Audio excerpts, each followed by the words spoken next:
ਸੁਨਾਮ ਨਗਰੀ ਵਿੱਚ ਪੈਦਾ ਹੋਏ ਅਨੇਕਾਂ ਆਜ਼ਾਦੀ ਘੁਲਾਟੀਆਂ ਵੱਲੋਂ ਦੇਸ਼ ਦੀ ਆਜ਼ਾਦੀ ਵਿੱਚ ਪਾਏ ਯਾਦਗਾਰੀ ਯੋਗਦਾਨ ਦਾ ਸੁਨਹਿਰੀ ਜ਼ਿਕਰ ਇਤਿਹਾਸ ਦੇ ਪੰਨਿਆਂ ਤੇ ਬੜੇ ਮਾਣ ਸਨਮਾਨ ਨਾਲ ਮਿਲਦਾ ਹੈ। ਗੁਰੂ ਪੀਰਾਂ ਤੇ ਭਗਤਾਂ ਦੀ ਪਵਿੱਤਰ ਸੁਨਾਮ ਧਰਤੀ ਨੇ ਅਨੇਕਾਂ ਵੀਰ ਬਹਾਦਰਾਂ ਨੂੰ ਜਨਮ ਦਿੱਤਾ ਹੈ, ਜਿਨ੍ਹਾਂ ਵਿੱਚੋਂ ਸ਼ਹੀਦ ਊਧਮ ਸਿੰਘ, ਭਾਈ ਹੁਸ਼ਿਆਰ ਸਿੰਘ ਅਤੇ ਹੋਰ ਕਾਫੀ ਦੇਸ਼ ਭਗਤ ਸ਼ਾਮਿਲ ਹਨ। ਪਰ ਅੱਜ ਅਸੀਂ ਜ਼ਿਕਰ ਕਰਨ ਜਾ ਰਹੇ ਹਾਂ ਆਜ਼ਾਦੀ ਘੁਲਾਟੀਏ ਭਾਈ ਹੁਸ਼ਿਆਰ ਸਿੰਘ ਜੀ ਦਾ। ਭਾਈ ਹੁਸ਼ਿਆਰ ਸਿੰਘ ਜੀ ਦਾ ਜਨਮ ਪਿਤਾ ਰਤਨ ਸਿੰਘ ਦੇ ਘਰ 1897 ਈਸਵੀ ਵਿੱਚ ਹੋਇਆ। ਵੱਡੇ ਹੋਣ ਤੇ ਆਪ ਅੰਗਰੇਜ਼ ਫੌਜ ਦੀ ਪਲਟਨ ਨੰਬਰ 67 ਵਿੱਚ ਭਰਤੀ ਹੋ ਗਏ। ਇਸ ਪਲਟਨ ਵਿੱਚ ਇੱਕ ਪੂਰੀ ਕੰਪਨੀ ਕੰਬੋਜ ਫੌਜੀਆਂ ਦੀ ਸੀ। ਕੰਬੋਜਾਂ ਨੂੰ ਭਰਤੀ ਕਰਨ ਦੀ ਮਨਜ਼ੂਰੀ ਕਰਨਲ G.W. ਮੈਕਸਵੈਲ ਵੱਲੋਂ ਕੈਪਟਨ ਰਾਮ ਸਿੰਘ ਜੀ ਨੇ ਪ੍ਰਾਪਤ ਕੀਤੀ। ਇਸ ਤੋਂ ਪਹਿਲਾਂ ਕੰਬੋਜਾ ਨੂੰ ਅੰਗਰੇਜ਼ ਫੌਜ ਵਿੱਚ ਭਰਤੀ ਨਹੀਂ ਕੀਤਾ ਜਾਂਦਾ ਸੀ। ਭਾਈ ਹੁਸ਼ਿਆਰ ਸਿੰਘ ਮੁੱਛ ਫੁੱਟ ਉਮਰੇ ਹੀ ਫੌਜ ਵਿੱਚ ਭਰਤੀ ਹੋਏ ਸੀ, ਪਰ ਜਦੋਂ ਭਰਵੀ ਦਾੜੀ ਆ ਗਈ ਤਦ ਵੀ ਆਪ ਦਾੜੀ ਖੁੱਲੀ ਰੱਖਦੇ ਸਨ। ਦੂਜੇ ਫੌਜੀਆਂ ਵਾਂਗ ਬੰਦੇ ਨਹੀਂ ਸਨ। ਉਹ ਸਿੱਖੀ ਜੀਵਨ ਵਾਲੇ ਗੁਰਸਿੱਖ ਫੌਜੀ ਸਨ। ਇੱਕ ਦਿਨ ਪਲਟਨ ਕਮਾਂਡਰ ਨੇ ਠੋਕ ਕੇ ਕਿਹਾ ਕਿ ਹੁਸ਼ਿਆਰ ਸਿੰਘ, ਮਿਲਟਰੀ ਦੇ ਅਸੂਲ ਮੁਤਾਬਕ ਦਾੜੀ ਬੰਨ੍ਹ ਕੇ ਰੱਖਿਆ ਕਰ, ਨਹੀਂ ਤਾਂ ਡਿਸਿਪਲਿਨ ਭੰਗ ਕਰਨ ਦੇ ਦੋਸ਼ ਵਿੱਚ ਸਜ਼ਾ ਮਿਲੇਗੀ। ਅੱਗੋਂ ਭਾਈ ਹੁਸ਼ਿਆਰ ਸਿੰਘ ਨੇ ਬੜੀ ਦ੍ਰਿੜਤਾ ਨਾਲ ਕਮਾਂਡਰ ਨੂੰ ਅਰਜ਼ ਕੀਤੀ, ਜਨਾਬ, ਮਾਰੋ ਚਾਹੇ ਛੱਡੋ, ਰੱਖੋ ਚਾਹੇ ਕੱਢੋ, ਪਰ ਮੈਂ ਦਾੜੀ ਐਸੇ ਤਰ੍ਹਾਂ ਰੱਖਣੀ ਪਸੰਦ ਕਰਦਾ ਹਾਂ।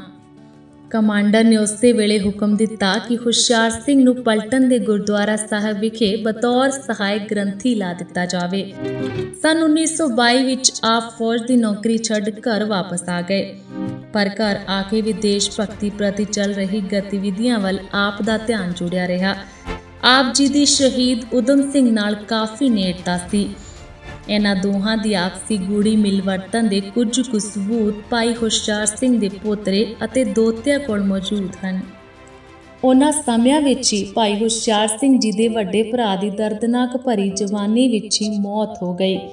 ਇਹਨਾਂ ਦੇ ਪਿੱਛੇ ਉਹਨਾਂ ਦੀ ਪਤਨੀ ਅਤੇ 2 ਮਾਸੂਮ ਬੱਚੇ ਸਨ, ਜਿਨ੍ਹਾਂ ਵੱਲ ਦੇਖਦਿਆਂ ਪਰਿਵਾਰ ਤੇ ਸਕੇ ਸੰਬੰਧੀਆਂ ਨੇ ਭਾਈ ਹੁਸ਼ਿਆਰ ਸਿੰਘ ਜੀ ਨੂੰ ਇਸ ਪਰਿਵਾਰ ਦੀ ਜ਼ਿੰਮੇਵਾਰੀ ਚੁੱਕਣ ਲਈ ਕਿਹਾ ਅਤੇ ਬੇਨਤੀ ਕੀਤੀ ਕਿ ਇਹਨਾਂ ਦਾ ਕੋਈ ਹੋਰ ਵਾਲੀ ਵਾਰਿਸ ਨਹੀਂ ਹੈ।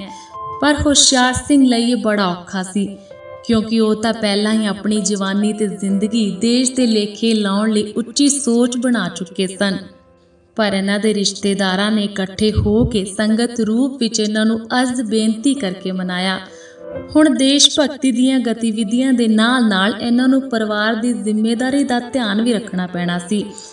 ਫੌਜ ਤੋਂ ਆਉਂਦੇ ਹੋਏ ਇਹ ਇੱਕ ਫੋਟੋ ਕੈਮਰਾ ਵੀ ਲੈ ਆਏ, ਜਿਸ ਨਾਲ ਉਹ ਆਪਣੇ ਘਰ ਫੋਟੋਗ੍ਰਾਫੀ ਦਾ ਧੰਦਾ ਵੀ ਕਰਨ ਲੱਗੇ।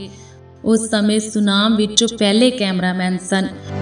ਫੋਟੋਗ੍ਰਾਫੀ ਦੇ ਨਾਲ-ਨਾਲ ਉਹ ਦੂਰ ਨੇੜੇ ਦੇ ਪਿੰਡਾਂ ਵਿੱਚ ਅਖੰਡ ਪਾਠਾਂ ਤੇ ਪਾਠੀ ਦੀ ਡਿਊਟੀ ਵੀ ਕਰਦੇ ਸਨ, ਜਿਸ ਤੋਂ ਇਹਨਾਂ ਦੇ ਨਾਮ ਤੋਂ ਪਹਿਲਾਂ ਭਾਈ ਸਾਹਿਬ ਹਮੇਸ਼ਾ ਲਈ ਜੁੜ ਗਿਆ। ਉਹਨਾਂ ਸਮਿਆਂ ਵਿੱਚ ਹੀ ਆਪ ਗੁਰੂ ਕੇ ਬਾਗ ਦੇ ਮੋਰਚੇ ਵਿੱਚ ਜਾਣ ਲਈ ਤਿਆਰ ਹੋ ਗਏ। ਉਹਨਾਂ ਦਿਨਾਂ ਵਿੱਚ ਗੁਰਦੁਆਰਾ ਸੁਧਾਰ ਲਹਿਰ ਪੂਰੇ ਜ਼ੋਰਾਂ ਤੇ ਚੱਲ ਰਹੀ ਸੀ। ਅੰਗਰੇਜ਼ੀ ਸਰਕਾਰ ਦੀ ਸ਼ੈ ਪ੍ਰਾਪਤ ਗੁਰਧਾਮਾਂ 'ਚ ਕਾਬਜ ਮਨਮਤੀਏ ਮਹੰਤਾਂ ਕੋਲੋਂ ਗੁਰਧਾਮਾਂ ਦਾ ਪ੍ਰਬੰਧ ਪੰਥਕ ਹੱਥਾਂ 'ਚ ਲੈਣ ਲਈ ਸ਼੍ਰੋਮਣੀ ਗੁਰਦੁਆਰਾ ਪ੍ਰਬੰਧਕ ਕਮੇਟੀ ਦੀ ਅਗਵਾਈ 'ਚ 12 ਅਗਸਤ 1922 ਤੋਂ 17 ਨਵੰਬਰ 1922 ਤੱਕ ਅੰਗਰੇਜ਼ ਸਰਕਾਰ ਦੀਆਂ ਵਧੀਕੀਆਂ ਦੇ ਖਿਲਾਫ ਇੱਕ ਵੱਡਾ ਸੰਘਰਸ਼ ਲਾਉਣਾ ਪਿਆ। ਇਸ ਮੋਰਚੇ ਵਿੱਚ ਰਿਟਾਇਰਡ ਫੌਜੀ ਅਫਸਰ ਵੀ ਕੁੱਦ ਪਏ। ਭਾਈ ਹੁਸ਼ਿਆਰ ਸਿੰਘ ਦੇ ਜਥੇ ਨੇ 101 ਸਿੰਘਾਂ ਨਾਲ 25 ਅਗਸਤ 1922 ਨੂੰ ਗੁਰੂ ਕੇ ਬਾਗ ਨੂੰ ਚਾਲੇ ਪਾਏ। ਗੁਰੂ ਕੇ ਬਾਗ ਪਹੁੰਚਣ ਤੇ ਪ੍ਰਸਿੱਧ ਅਫਸਰ BT ਅਤੇ ਉਸ ਦੀ ਫੌਜ ਨੇ ਪਹਿਲਾਂ ਤਾਂ ਜਥੇ ਦੇ ਉੱਪਰ ਅੰਨ੍ਹੇਵਾਹ ਲਾਠੀਚਾਰਜ ਕੀਤਾ। ਏਡੀਆਂ ਵੱਲੋਂ ਸਾਰੇ ਜਥੇ ਨੂੰ 2.5 ਸਾਲ ਕੈਦ ਅਤੇ 500 ਰੁਪਏ ਜੁਰਮਾਨੇ ਦੀ ਸਜ਼ਾ ਦੇ ਕੇ ਜੇਲ੍ਹ ਭੇਜ ਦਿੱਤਾ ਗਿਆ। ਸਜ਼ਾ ਕੱਟਣ ਤੋਂ ਬਾਅਦ ਭਾਈ ਹੁਸ਼ਿਆਰ ਸਿੰਘ ਜੀ ਦਾ ਜਥਾ 160 ਸਾਥੀਆਂ ਸਮੇਤ ਰੇਲ ਗੱਡੀ ਰਾਹੀਂ ਪੰਜਾ ਸਾਹਿਬ ਦੇ ਗੁਰਦੁਆਰੇ ਦੇ ਦਰਸ਼ਨਾਂ ਲਈ ਪਹੁੰਚਿਆ। ਇੱਥੇ ਸਾਰੇ ਸਿੰਘਾਂ ਨੂੰ ਸਨਮਾਨਿਤ ਕਰਕੇ ਪ੍ਰਸ਼ੰਸਾ ਪੱਤਰ ਦਿੱਤੇ ਗਏ, ਜੋ ਭਾਈ ਹੁਸ਼ਿਆਰ ਸਿੰਘ ਜੀ ਦੇ ਪਰਿਵਾਰ ਕੋਲ ਅੱਜ ਵੀ ਮੌਜੂਦ ਹਨ। ਭਾਈ ਹੁਸ਼ਿਆਰ ਸਿੰਘ ਜੀ ਨੂੰ 7 ਮਹੀਨੇ ਦੀ ਸਜ਼ਾ ਸੁਨਾਮ ਜੇਲ੍ਹ ਵਿੱਚ ਕੱਟਣੀ ਪਈ। ਕਾਰਨ ਇਹ ਕਿ ਰਿਆਸਤ ਪਟਿਆਲਾ ਦੀ ਸਰਕਾਰ ਹਮੇਸ਼ਾ ਅੰਗਰੇਜ਼ ਪੱਖੀ ਰਹੀ ਹੈ।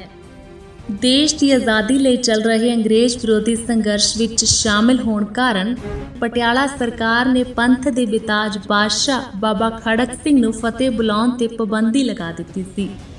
ਹੁਕਮ ਅਬਦੁੱਲੇ ਕਰਨ ਵਾਲੇ ਨੂੰ ਸਜ਼ਾ ਦਾ ਫਰਮਾਨ ਸੁਣਾ ਦਿੱਤਾ। ਉਹਨਾਂ ਦਿਨਾਂ ਵਿੱਚ ਬਾਬਾ ਖੜਕ ਸਿੰਘ ਜੀ ਸੁਨਾਮ ਆਏ ਤਾਂ ਵੇਖਣ ਵਾਲੇ ਲੋਕਾਂ ਦੀ ਇਕੱਠ ਦੀ ਵੱਡੀ ਭੀੜ ਲੱਗੀ ਸੀ। ਭਾਈ ਹੁਸ਼ਿਆਰ ਸਿੰਘ ਜੀ ਵੀ ਇਸ ਭੀੜ ਵਿੱਚ ਸ਼ਾਮਲ ਸੀ। ਸਰਕਾਰ ਦੀ ਸਜ਼ਾ ਤੋਂ ਡਰਦਿਆਂ ਕਿਸੇ ਵੀ ਬਾਬਾ ਖੜਕ ਸਿੰਘ ਨੂੰ ਫਤਿਹ ਨਾ ਬੁਲਾਈ। ਪਰ ਜਦੋਂ ਬਾਬਾ ਖੜਕ ਸਿੰਘ ਜੀ ਭਾਈ ਹੁਸ਼ਿਆਰ ਸਿੰਘ ਕੋਲੋਂ ਲੰਘਣ ਲੱਗੇ ਤਾਂ ਆਪ ਜੀ ਨੇ ਭੀੜ ਨੂੰ ਚੀਰਦਿਆਂ ਬਾਬਾ ਖੜਕ ਸਿੰਘ ਦੇ ਸਨਮੁਖ ਖੜੇ ਹੋ ਕੇ ਗੱਜ ਕੇ ਆਖਿਆ, ਵਾਹਿਗੁਰੂ ਜੀ ਕਾ ਖਾਲਸਾ, ਵਾਹਿਗੁਰੂ ਜੀ ਕੀ ਫਤਿਹ। ਵੇਖਣ ਵਾਲੇ ਲੋਕ ਭਾਈ ਹੁਸ਼ਿਆਰ ਸਿੰਘ ਜੀ ਦੀ ਦਲੇਰੀ ਦੇਖ ਕੇ ਹੱਕੇ ਬੱਕੇ ਰਹਿ ਗਏ। ਮੌਕੇ ਤੇ ਮੌਜੂਦ ਥਾਣੇਦਾਰ ਭਰਪੂਰ ਸਿੰਘ ਨੇ ਭਾਈ ਹੁਸ਼ਿਆਰ ਸਿੰਘ ਨੂੰ ਕੁੱਟਣਾ ਸ਼ੁਰੂ ਕਰ ਦਿੱਤਾ ਕਿ ਹੁਕਮ ਅਬਦੁੱਲੇ ਕਿਉਂ ਕੀਤੀ। ਭਾਈ ਹੁਸ਼ਿਆਰ ਸਿੰਘ ਨੇ ਕਿਹਾ ਕਿ ਮੇਰੇ ਗੁਰੂ ਦਾ ਹੁਕਮ ਹੈ ਕਿ ਜਦੋਂ ਮੇਰਾ ਇੱਕ ਸਿੰਘ ਦੂਜੇ ਨੂੰ ਮਿਲੇ ਤਾਂ ਗੱਜ ਕੇ ਫਤਿਹ ਬੁਲਾਵੇ। 4-5 ਪੁਲਿਸ ਵਾਲੇ ਭਾਈ ਹੁਸ਼ਿਆਰ ਸਿੰਘ ਨੂੰ ਹੱਥਾਂ ਪੈਰਾਂ ਤੋਂ ਦੱਬ ਕੇ ਰੱਖਦੇ ਤਾਂ ਇੱਕ ਅੰਗਰੇਜ਼ੀ ਅਫਸਰ ਵੱਖੀ 'ਚ ਬੂੜ ਦਾ ਠੁੱਡ ਮਾਰ ਕੇ ਪੁੱਛਦਾ, ਕਿਉਂ ਹੁਸ਼ਿਆਰ ਸਿੰਘ, अब तेरे को तेरा गुरु गोबिंद सिंह दिखाई देता है क्या? तागो भाई हुशियार सिंह हाँ च सिर हिला दिंदा, जिस तो खिज के होर बुरा सलूक करते। हुशियार सिंह फिर फतेह बुला दिंदा। सुनाम विच अंग्रेजी सरकार दी नीतियां विरोधी एक होर वड्डा प्रदर्शन किया गया, जिस विच भाई हुशियार सिंह नूं फिर 7 महीने की सज़ा हुई। 15 ਅਗਸਤ 1972 ਨੂੰ ਭਾਰਤ ਸਰਕਾਰ ਵੱਲੋਂ ਇੰਦਰਾ ਗਾਂਧੀ ਨੇ ਆਪ ਨੂੰ ਆਜ਼ਾਦੀ ਸੰਘਰਸ਼ ਵਿੱਚ ਪਾਈ ਯੋਗਦਾਨ ਕਰਕੇ ਸੰਗਰੂਰ ਵਿਖੇ ਤਾਮਰ ਪੱਤਰ ਪ੍ਰਦਾਨ ਕੀਤਾ। ਪੰਜਾਬ ਸਰਕਾਰ ਵੱਲੋਂ ਮੁੱਖ ਮੰਤਰੀ ਗਿਆਨੀ ਜੈਲ ਸਿੰਘ ਜੀ ਨੇ ਵੀ ਆਪ ਨੂੰ ਸਨਮਾਨਿਤ ਕੀਤਾ। ਇਸੇ ਸਮੇਂ ਆਪ ਜੀ ਨੇ ਗਿਆਨੀ ਜੈਲ ਸਿੰਘ ਅੱਗੇ ਸਨਮਾਨ ਲੈਣ ਤੋਂ ਪਹਿਲਾਂ ਇਹ ਸ਼ਰਤ ਰੱਖੀ ਕਿ ਸਨਮਾਨ ਮੈਂ ਤਾਂ ਲਵਾਂਗਾ ਜੇਕਰ ਤੁਸੀਂ ਕਾਂਗਰਸ ਪਾਰਟੀ ਲਈ ਵੋਟ ਮੰਗਣ ਲਈ ਨਹੀਂ ਕਹੋਗੇ। ਅੱਗੋਂ ਹੱਸ ਕੇ ਗਿਆਨੀ ਜੀ ਨੇ ਕਿਹਾ ਕਿ ਨਹੀਂ ਬਾਬਾ ਜੀ, ਅਸੀਂ ਤੁਹਾਡੇ ਤੋਂ ਕਦੇ ਵੀ ਕੁਝ ਨਹੀਂ ਮੰਗਦੇ, ਬਸ ਤੁਸੀਂ ਸਨਮਾਨ ਲੈ ਲਵੋ ਜੀ।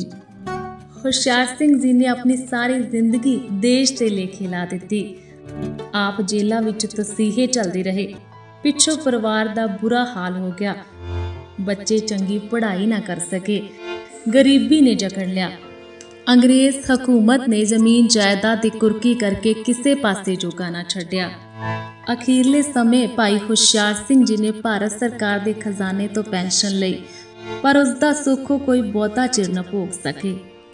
ਆਖਰ 27 ਅਗਸਤ 1975 ਨੂੰ ਭਾਈ ਹੁਸ਼ਿਆਰ ਸਿੰਘ ਆਰਥਿਕ ਤੰਗੀ ਅਤੇ ਗਰੀਬੀ ਨਾਲ ਜੂਝਦੇ ਹੋਏ ਆਪਣੇ ਪਰਿਵਾਰ ਨੂੰ ਛੱਡ ਕੇ ਗੁਰੂ ਚਰਨਾਂ ਵਿੱਚ ਜਾ ਵਿਰਾਜੇ। ਉਹਨਾਂ ਦੇ ਪਰਿਵਾਰ ਦੇ ਕਿਸੇ ਮੈਂਬਰ ਨੂੰ ਕੋਈ ਸਰਕਾਰੀ ਸਹੂਲਤ ਦਾ ਸੁੱਖ ਨਹੀਂ ਮਿਲਿਆ। ਅੱਜ ਤੱਕ ਕਿਸੇ ਰਾਜਸੀ ਪਾਰਟੀ ਨੇ ਕਦੇ ਕਿਸੇ ਪਰਿਵਾਰਕ ਮੈਂਬਰ ਨੂੰ ਨਹੀਂ ਪੁੱਛਿਆ।